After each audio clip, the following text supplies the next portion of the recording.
Good morning students. बेटा आज हम पाचन तंत्र का नेक्स्ट लेक्चर डिस्कस करेंगे L9। इसमें डिस्कस करेंगे पाचन की कार्यकी, फिजियोलॉजी ऑफ डाइजेशन। ठीक है, देखते हैं।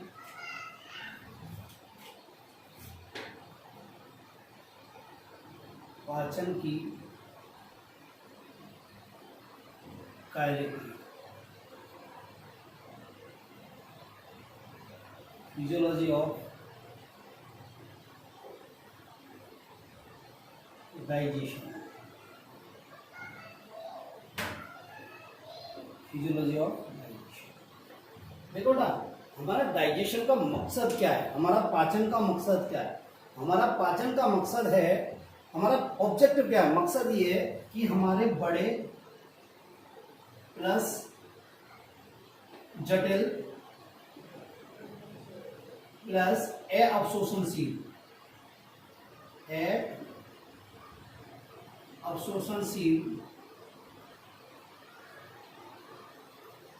जो पदार्थ हैं, अवशोषणशील जो पदार्थ हैं उनको किसमें, छोटे सरल व अवशोषणशील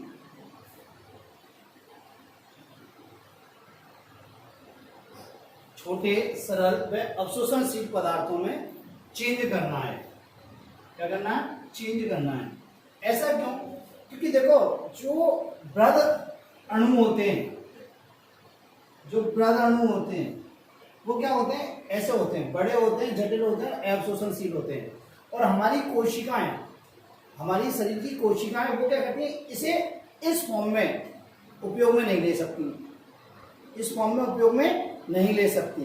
तो इसलिए इन्हें इस प्रकार के अणुओं में तोड़ना आवश्यक होता है कि वो छोटे हों, सरल हों, अवशोषणशील हो, जिससे कि हमारे शरीर की कोशिकाएं उन्हें आराम से क्या कर सकें, यूज में ले सकें, इसका उपयोग ले सकें। बात समझ आई? देखो, पाचन की कार्यकी को दो भागों में बांटा गया है, यांत्रिक पाचन और रासायनिक पाचन।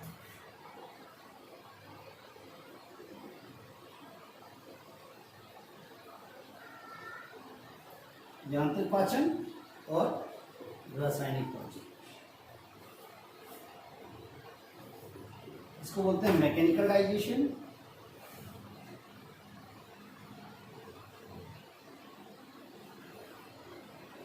और इसे बोलते हैं केमिकल या बायोकेमिकल डाइजेशन।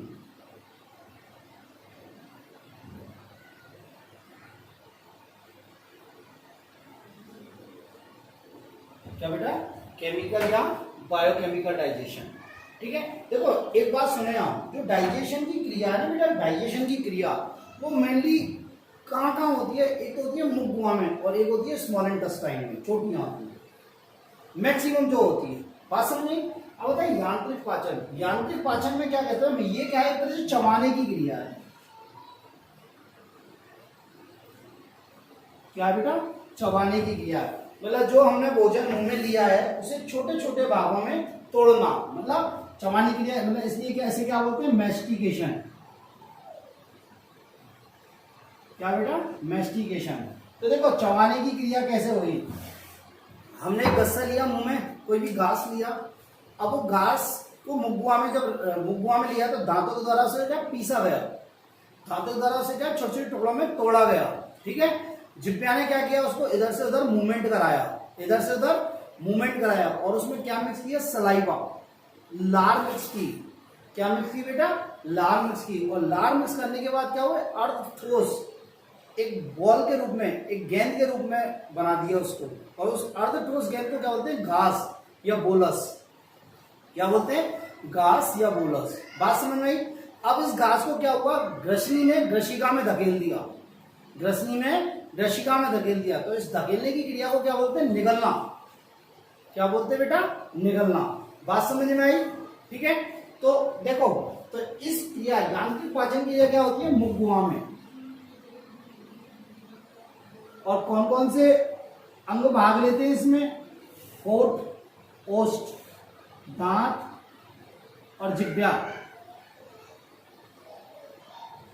क्या बेटा, जिह्वा। बात समझ में आई? ठीक है, और ये क्या है, एक तरह से चबाने की क्रिया। इसके बाद क्या बनता है, घास जो बनता है उसको ग्रसनी क्या करती है, ग्रशिका में धकेल देती है, जिसे क्या बोलते हैं, निगलना, स्वलाइन। बात समझ में आई।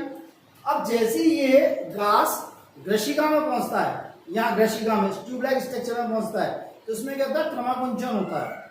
क्या होता है, क्रमाकुंचन होता है। और क्रमाकुंचन करके नीचे की तरफ मूवमेंट करता है, नीचे की तरफ मूवमेंट करता है। अब नीचे की तरफ जब मूवमेंट करेगा तो जब ये यहाँ पे आमाशय के पास पहुंचेगा तो क्या होगा, यहाँ आमाशय और ग्रशिका के बीच में एक स्पिंटर पाया जाता है, जिसे क्या बोलते हैं, कार्डियक स्पिंटर। तो कार्डियक स्पिंटर ओपन हो जाता है और वो घास किसमें चल जाता है, स्टोमक में चल जाता है। तो ये तो हुआ हमारा यांत्रिक पाचन, ये हुआ हमारा यांत्रिक पाचन। ठीक है, नेक्स्ट आता है केमिकल पाचन। केमिकल पाचन में क्या होता है कि जो पदार्थ होते हैं, केमिकल पदार्थ होते हैं, उन्हें रासायनिक क्रिया द्वारा छोटे छोटे अणुओं में तोड़ा जाता है, छोटे छोटे अणुओं में तोड़ा जाता है। जैसे प्रोटीन को किसमें तोड़ा जाता है, अमीनो एसिड में तोड़ा जाता है। ठीक है, अपन का जैसा स्टार्च है, मतलब पॉलीसैकेराइड है, कार्बोहाइड्रेट है, इसको क्या होता है, मोनोसैकेराइड में, ग्लूकोज वगैरह में, ग्लूकोज में या फ्रक्टोज में या गैलेक्टोज में तोड़ा जाता है। बात समझ आई। लिपिड है हमारी, फैट है, उसको किसमें तोड़ा जाता है, फैटी एसिड में या मोनोग्लिसराइड में। बात समझ में आई। तो इस प्रकार क्या होता है, रासायनिक पाचन होता है। क्या होता है बेटा, रासायनिक पाचन होता है। ठीक है, तो अपन देखते हैं इसमें क्या क्या होता है। रासायनिक पाचन क्या होता है, मुख गुहा में होता है, आमाशय में होता है और छोटी आंत में होता है। तो अपन पहला लेते मुख गुहा में रासायनिक पाचन। क्या बेटा, मुख गुहा में रासायनिक पाचन।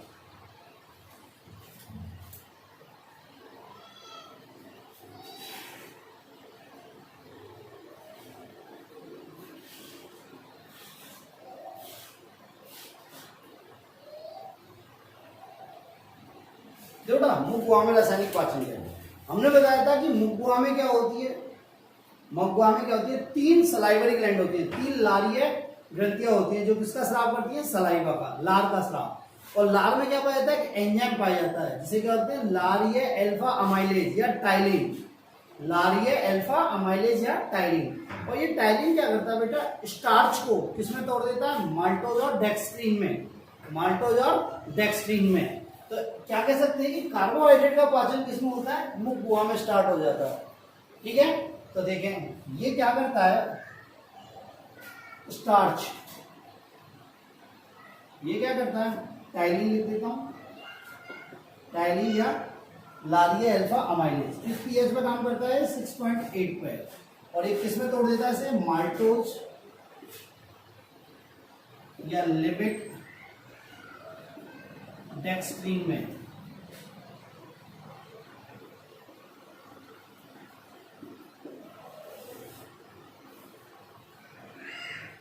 ठीक है, ये माल्टोज और डेक्स्ट्रीन क्या है, डाइसैकेराइड है। क्या बेटा, डाइसैकेराइड है। इनका आगे जाके जो पाचन होगा, ये आगे जाके काट उठेंगे स्मॉल इंटेस्टाइन में। ये माल्टोज माल्टेज की उपस्थिति में किसमें उठेगा, ग्लूकोज प्लस ग्लूकोज में। और ये डेक्स्ट्रीनेज किसमें, डेक्स्ट्रीन किसमें उठेगा, अल्फा डेक्स्ट्रीनेज की उपस्थिति में ग्लूकोज प्लस ग्लूकोज में टूटेगा, वो वहां टूटेगा। दूसरी बात सुने, देखो ना, मुख गुहा में सिर्फ स्टार्च का 30% पाचन होता है, बाकी पाचन कहाँ होता है, स्मॉल इंटेस्टाइन में, छोटी आंत में होता है। बात क्लियर है। एक चीज और सुनो, ये टाइलिन जो होता है ना, टाइलिन सिर्फ पकी हुई स्टार्च पर कार्य करता है। किस पर कार्य करता है, ये सिर्फ पकी हुई स्टार्च पर कार्य करता है, कच्ची स्टार्च पर कार्य नहीं करता। पकी हुई स्टार्च पर कार्य करता, कच्ची स्टार्च पर कार्य नहीं करता। बात समझ में आई। ठीक है, अब भोजन क्या हुआ, अब भोजन कहां पहुंचा, आमाशय में। कहां पहुंचा, आमाशय में। तो नेक्स्ट देखते हैं आमाशय में रासायनिक पाचन। बात समझ में आई। तो देखो बेटा, आमाशय में सिर्फ और सिर्फ प्रोटीन का पाचन होता है, और कुछ थोड़ी बहुत मात्रा में किसका पाचन होता है, वसा का पाचन होता है। पर मेनली क्या होता है, प्रोटीन का पाचन होता है। करीब 60% प्रोटीन का पाचन आमाशय में हो जाता है, 60% प्रोटीन का पाचन। ठीक है, तो नेक्स्ट आता है आमाशय में रासायनिक पाचन। ठीक है, तो देखो, जैसी घास या बोलस या भोजन आमाशय में पहुंचेगा, किसमें पहुंचेगा बेटा, आमाशय में, तो जी सेल एक्टिव हो जाएंगी। जी सेल एक्टिव हो जाएंगी, ठीक है। और ये जी सेल क्या निकालेंगी, गैस्ट्रीन निकालेंगी, गैस्ट्रीन हार्मोन का क्या करेंगी, स्राव करेंगे। किसका स्राव करेंगे बेटा, गैस्ट्रीन हार्मोन का। और ये गैस्ट्रीन हार्मोन किसके स्राव को, किसका स्राव कराएगा, जठरीय रस का या गैस्ट्रिक जूस का स्राव कराएगा।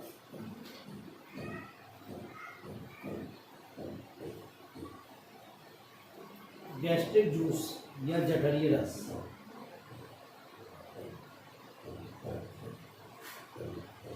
जठरीय रस का स्राव कराएगा। अब हमें पता है जठरीय रस में क्या है, म्यूकस है, बाइकार्बोनेट आयन है, HCl है। ये HCl क्या होगा, जो जाइमोजेंस होते हैं, मतलब निष्क्रिय एंजाइम के जो निष्क्रिय रूप थे उन्हें क्या करेगा, सक्रिय रूपों में चेंज कर देगा। तो देखते हैं क्या क्या होगा। देखो देखो बेटा क्या होगा कि ये HCl जो जठरीय रस है या जूस है, इसमें जो HCl है ये क्या करेगा, पेप्सिनोजन को किसमें चेंज कर देगा, पेप्सिन में, जो मैं पहले भी बताया था आपको। और ये पेप्सिन क्या करेगा बेटा, ये पेप्सिन प्रोटीन को किसमें तोड़ देगा, पेप्टाइड में या पेप्टोन में एंड प्रोटीएज में, इनमें तोड़ देगा। बात मेरी समझ में आई। देखो ये जो पेप्सिन है ना, ये पेप्सिन ये क्या एंडोपेप्टाइडेज है। क्या बेटा, ये एंडोपेप्टाइडेज है, मतलब जितने भी स्टोमक में जितने भी प्रोटीन डाइजेस्टर एंजाइम है, चाहे वो पेप्सिन है चाहे वो रेनिन है, ये क्या एंडोपेप्टाइडेज है।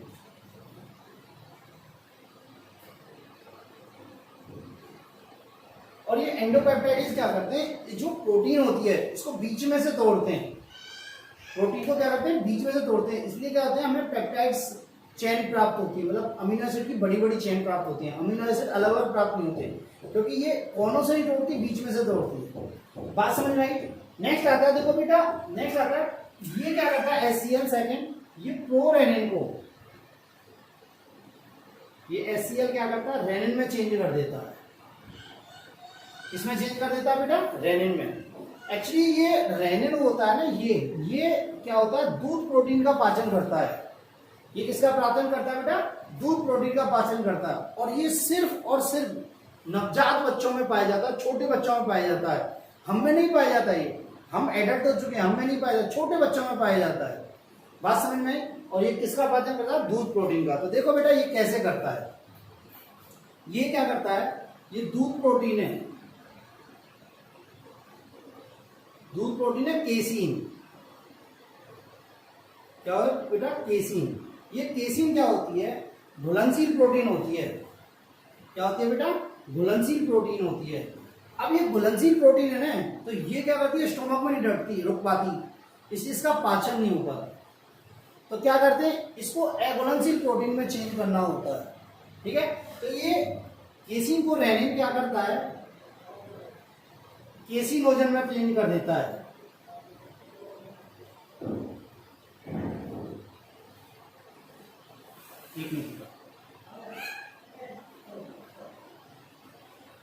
केसीनोजन में चेंज कर देता है। और ये केसीनोजन कैल्शियम से क्रिया करके क्या बदल जाता है, कैल्शियम पैराकेसिनेट बदल जाता है।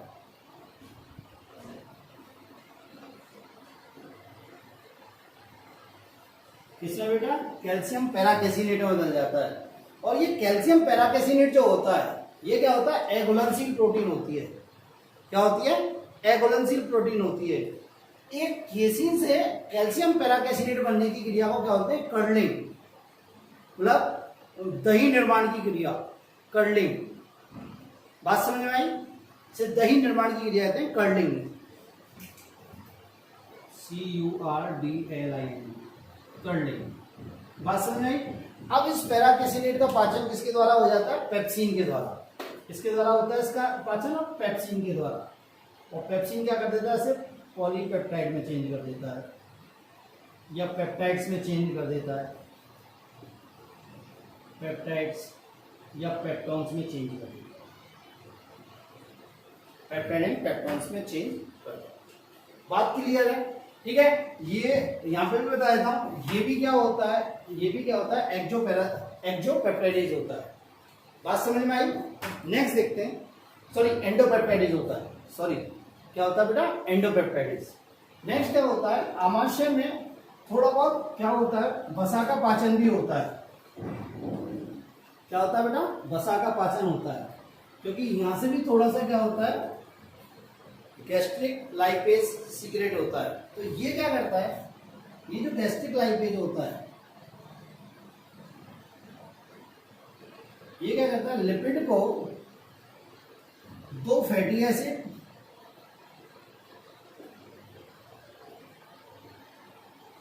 और एक मोनोग्लिसरेल्डिहाइड में बदल देता है।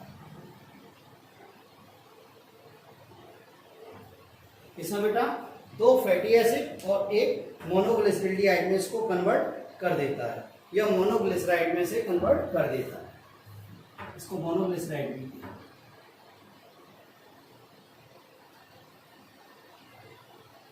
ठीक है, बात क्लियर है, मोनोग्लिसराइड ज्यादा बेटर वर्ड है। ठीक है, तो ये लिपिड को क्या करता है, गैस्ट्रिक लाइपेज दो फैटी एसिड और मोनोग्लिसराइड्स में चेंज करता है। बात समझ, यहाँ वसा का बहुत कम पाचन होता है। ठीक है, अब होता है क्या बेटा कि खाना जब स्टोमक में है तो स्टोमक में क्या हुआ, क्रमाकुंचन होता है। क्या होता है, क्रमाकुंचन होता है, या पेरिस्टाल्टिक मूवमेंट, क्रमाकुंचन सबसे अधिक होता है। ठीक है, अब क्रमाकुंचन होगा तो क्या होगा, जो हमारा खाना है उसके साथ HCl मिक्स हो जाएगा, या जठरीय जूस मिक्स हो जाएगा, जठरीय रस। अब जठरीय रस जब मिक्स हो जाता है तो ये खाना क्या होता है, पेस्ट फॉर्म में बन जाता है, मतलब लपटी जैसा बन जाता है, और इसे बोलते हैं कायल। क्या बोलते हैं, कायम। बात समझ में, क्या बोलते हैं, कायम। ठीक है, अब आता है, अब ये कायम कहाँ जाता है, नीचे की तरफ, जैसे ड्यूडेनम में जाता है, ड्यूडेनम में जाता है। ठीक है, तो क्या होता है, जैसे ही छोटी आंत में पहुंचता है, जैसे ये छोटी आंत में पहुंचता है तो इंटेरोकाइनिन और ड्यूरोकाइनिन दो हार्मोन स्रावित होते हैं। इंटेरोकाइनिन और ड्यूरोकाइनिन ये दो हार्मोन स्रावित होते हैं, और ये हार्मोन क्या करते हैं, आत्तीय रस के स्राव को बढ़ाते हैं। कहां से, लीवर कुहन की दरारों से। कहां से, लीवर कुहन की दरारों से। तो नेक्स्ट देखते हैं छोटी आंतों में पानी।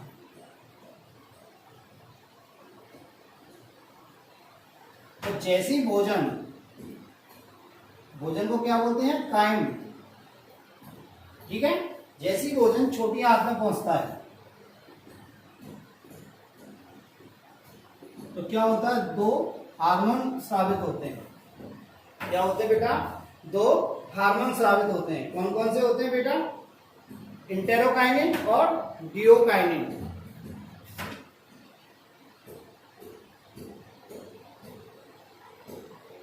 कौन कौन से होते हैं, इंटेरोकाइनिन और ड्यूरोकाइनिन।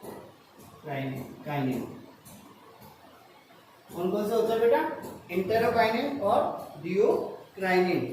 CRI, kinin, kinin, kinin.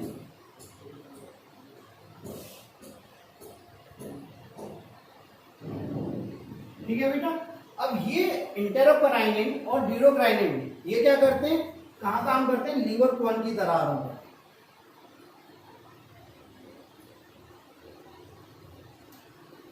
और लीवर कुहन की दरारों से क्या निकालते हैं, आंतरीय रस।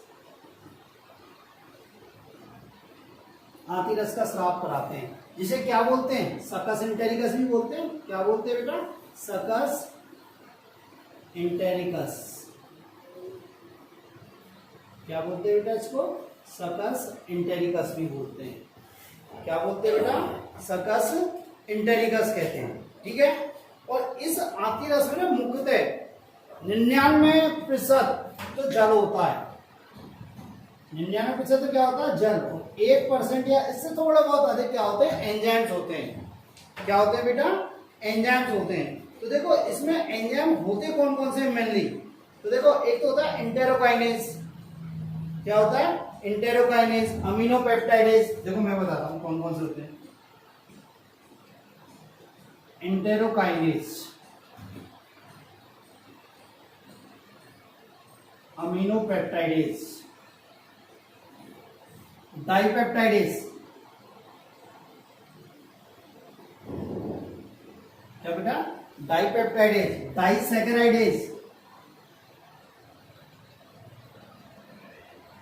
क्या डाइसैकेराइड, नेक्स्ट होता है लाइपेज और नेक्स्ट होता है न्यूक्लियस। क्या होता है बेटा? न्यूक्लियस। बात समझ में आई? ये इसमें क्या होते हैं? आंती रस में एंजाइम होते हैं। बात समझ में आई? ठीक है। अब इसमें छोटी आंत में क्या होता है? सबका पाचन होता है। कार्बोहाइड्रेट का भी होता है, लिपिड का भी होता है, प्रोटीन का भी होता है। ठीक है। तो अब एक एक करके इसमें पाचन पढ़ते हैं। पहला पढ़ते हैं कार्बोहाइड्रेट का पाचन। क्या पढ़ते हैं बेटा? कार्बोहाइड्रेट का पाचन। ठीक है। तो देखो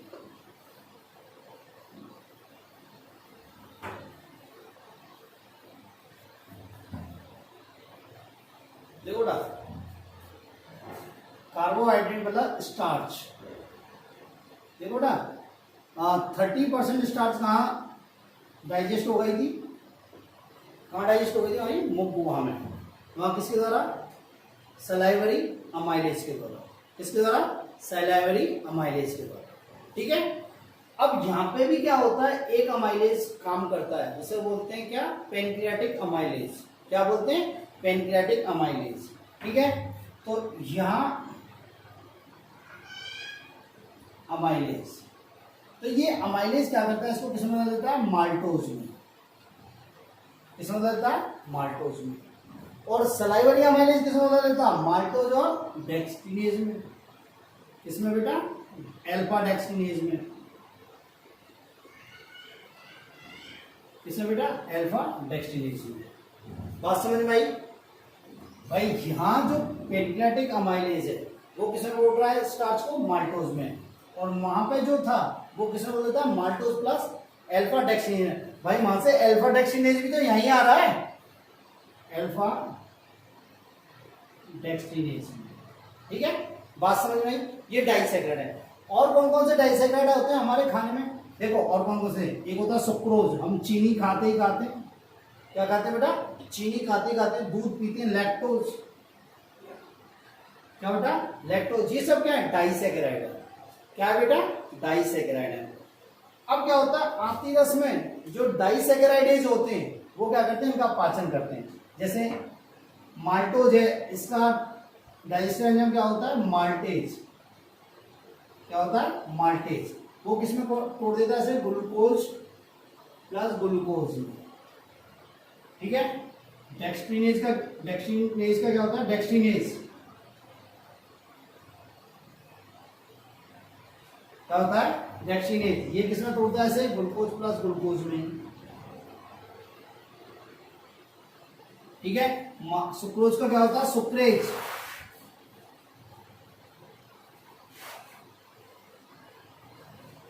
क्या होता है बेटा? सुक्रेज। ये किसमें तोड़ता है? ग्लूकोज प्लस फ्रक्टोज में।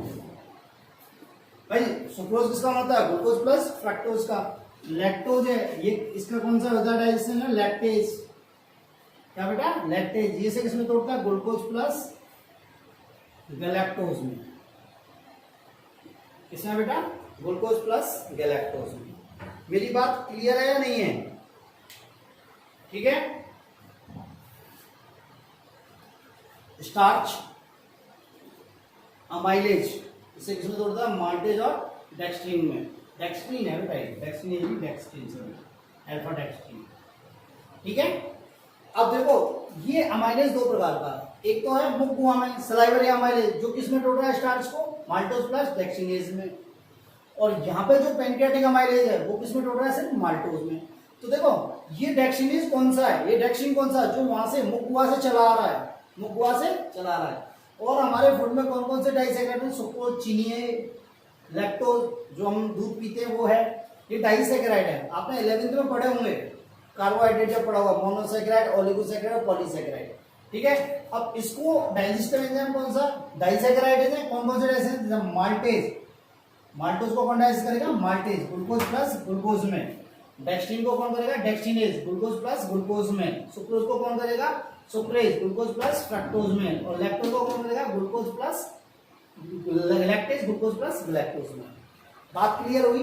ठीक है। अब इनको ये क्या हो गई? सिंपल फॉर्म हो गई, इसे आराम से एब्जॉर्ब किया जा सकता है, इसको आराम से सेल यूटिलाइज कर सकती है।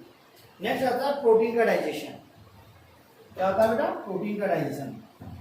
ठीक है। तो देखो बेटा प्रोटीन का डाइजेशन कैसे होता है, प्रोटीन का डाइजेशन कैसे होता है। देखो बेटा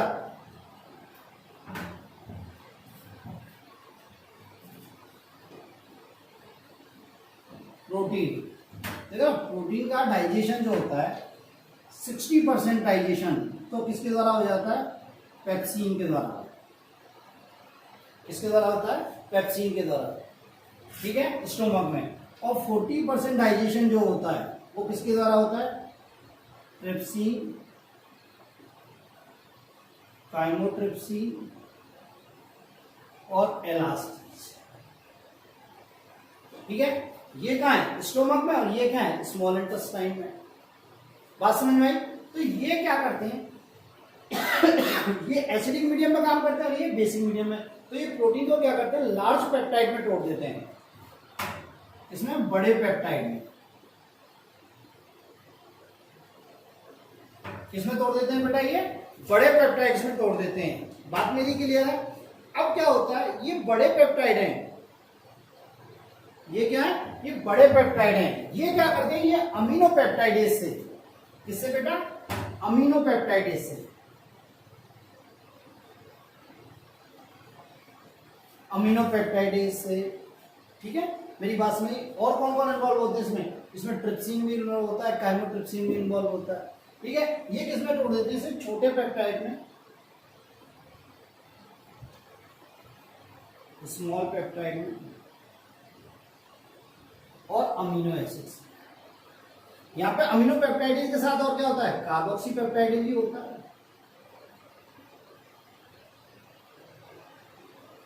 क्या होता है, कार्बोक्सी पेप्टाइडेज, ठीक है। अब देखो ये स्मॉल पेप्टाइड होते हैं, ये क्या होते हैं, ये डाइपेप्टाइड भी हो सकते हैं, ये ट्राइपेप्टाइड भी हो सकते हैं। क्या हो सकते हैं बेटा, ये डाइपेप्टाइड भी हो सकते हैं, ये ट्राइपेप्टाइड भी हो सकते हैं। डाइपेप्टाइड का मतलब क्या होता है, ये दो अमीनो एसिड की चेन डाइपेप्टाइड। ट्राइपेप्टाइड मीन्स दो से अधिक, मतलब 3 अमीनो एसिड की चेन। बात समझ में आई। अब इस डाइपेप्टाइड को अमीनो एसिड में कौन तोड़ेगा, डाइपेप्टाइडेज। कौन बेटा, डाइपेप्टाइडेज। तो ये डाइपेप्टाइडेज इसे किसमें तोड़ देता है, अमीनो एसिड से, ठीक है। इधर ऐसे ही ट्राइपेप्टाइडेज को कौन, इस ट्राइपेप्टाइड को कौन तोड़ता है, ट्राइपेप्टाइडेज। इसी को बोलता है अमीनो एसिड। तो अब हमें क्या प्राप्त हो गया, अमीनो एसिड, जिन्हें हमारी सेल आराम से यूटिलाइज कर सकती है, जिन्हें हमारी सेल आराम से क्या कर सकती है बेटा, यूटिलाइज कर सकती है। बात समझ में आई। दोबारा समझो, प्रोटीन 60% प्रोटीन तो पेप्सिन के द्वारा होता है डाइजेशन, और 40% ट्रिप्सिन, काइमोट्रिप्सिन, इलास्टेज इनसे होती है। तो ये क्या करते हैं, ये प्रोटीन को क्या करते हैं, बड़े पेप्टाइड में तोड़ देते हैं। किसमें तोड़ देते हैं, बड़े पेप्टाइड में। ये इसके बाद क्या होता है, ये जो बड़े पेप्टाइड हैं ये कार्बोक्सी पेप्टाइडेज और अमीनो पेप्टाइडेज के द्वारा, भाई ये तो एंडोपेप्टाइडेज है, ये तो है एंडोपेप्टाइडेज, ये एक्सोपेप्टाइडेज है दोनों। तो जिसके द्वारा क्या करते हैं, ये या तो स्मॉल पेप्टाइड में टूट जाते हैं या अमीनो एसिड में टूट जाते हैं। अमीनो एसिड यूटिलाइज हो रहे हैं पर ये यूटिलाइज नहीं हो रहे, तो स्मॉल पेप्टाइड क्या होते हैं, या तो डाइपेप्टाइड है या ट्राइपेप्टाइड या टेट्रापेप्टाइड है, ठीक है।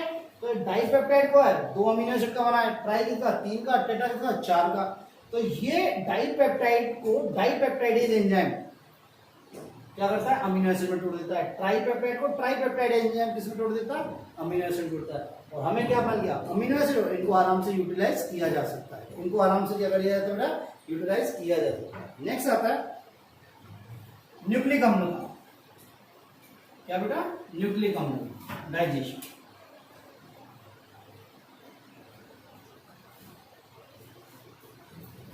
देखो न्यूक्लियस होते हैं ना, क्या होते हैं, न्यूक्लियस होते हैं एंजाइम जो न्यूक्लिक अम्ल का डाइजेशन करता है। देखो जैसे न्यूक्लिक अम्ल है या तो आरएनए या क्या डीएनए, तो क्या होता है न्यूक्लियस, न्यूक्लियस एंजाइम ने क्या तोड़ देता है, न्यूक्लियोटाइड में तोड़ देता है। इसमें तोड़ देता है न्यूक्लियोटाइड में। न्यूक्लियोटाइडेज इन्हें किसमें तोड़ देता है, न्यूक्लियोसाइड प्लस H3PO4 में, किसमें, H3PO4 में। और ये न्यूक्लियोसाइडेज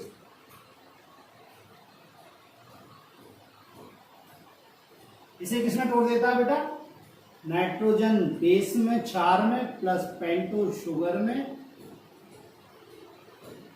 और प्लस H3PO4। H3PO4 तो यहीं मिल गया हमें।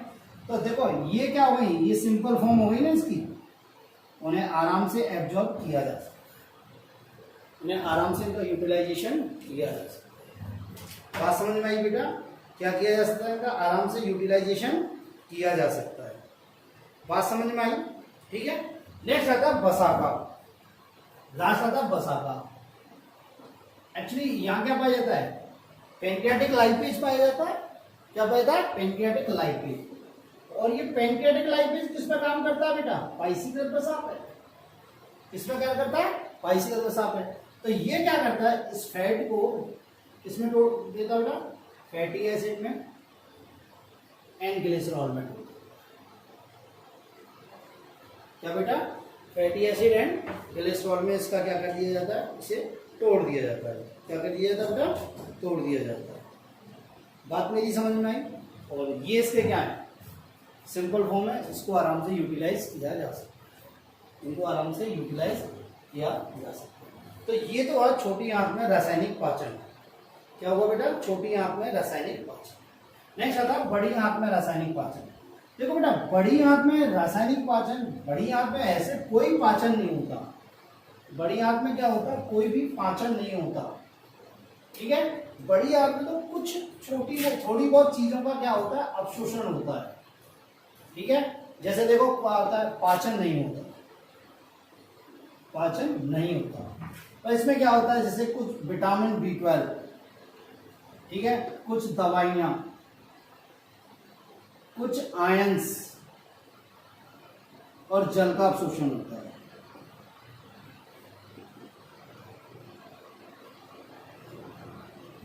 जल का अवशोषण होता है। बात समझ में आई। बड़ी आंत में क्या पाया जाता है, एक बैक्टीरिया पाया जाता है, इकोलाई। क्या पाया जाता है बेटा, इकोलाई, ठीक है। ये बैक्टीरिया होता है, ठीक है। और ये बैक्टीरिया क्या करता है, ये vitamin B12, vitamin B1, vitamin B2 और विटामिन के निर्माण में हेल्प करता है। Vitamin B12, vitamin B1, vitamin 2 और विटामिन के निर्माण में क्या होता है, हेल्प करता है बेटा। क्या करता है, हेल्प करता है। बात क्लियर हुई। इसके बाद, इस बड़ी आंत के बाद जो भी खाना बच जाता है, अपचित भोजन, उसे क्या बोलते हैं, मल। क्या बोलते हैं बेटा, मल। अपचित भोजन को क्या बोलते हैं, मल। जो कहाँ जाके इकट्ठा हो जाता है, मलाशय में। कहाँ इकट्ठा हो जाता है, मलाशय। टेम्परेरी रूप से मलाशय में इकट्ठा हो जाता है। बात समझ में आई। उसके बाद क्या होता है, उसे एनस के वायु, गुदा के वायु शरीर से बाहर निकाल दिया जाता है। तो ये हुई आपकी पाचन की कार्यकी। क्या हुई बेटा, पाचन की कार्यकी। नेक्स्ट आता है अवशोषण। क्या आता है, अवशोषण, जो हम कल डिस्कस करेंगे। ओके बेटा, थैंक यू।